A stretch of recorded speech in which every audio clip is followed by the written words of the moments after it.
চারুকলায় পড়াশোনা শেষ করার পর একটা ছেলেকে যখন প্রাইভেট ফার্মে জব করতে হয় তখন সে পাবলো পিকাসো বা ভিঞ্চি কিছুই হতে পারে না। অবশ্য সে ভালো চাকরিজীবীও হতে পারে না। তাই বুকের আগুন নেভাতে মাইলের পর মাইল হেঁটে বেড়াই। আপনি প্রাইভেট ফার্মে জব করছেন কেন? এটা তো আপনার জায়গা না। আমি জানি আমার জায়গা না।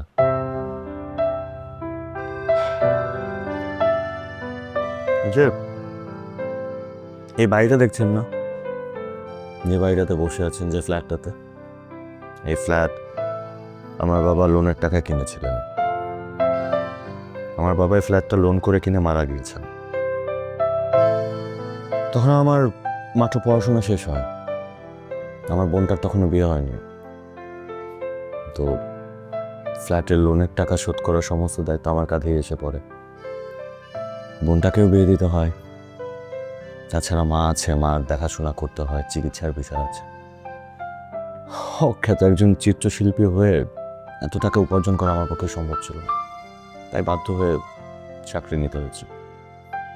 আপনি তো নিজেকে নিজে ঠকাচ্ছেন। নিজেকে নিজে না ঠকালে অন্যকে জেতানো যায় না।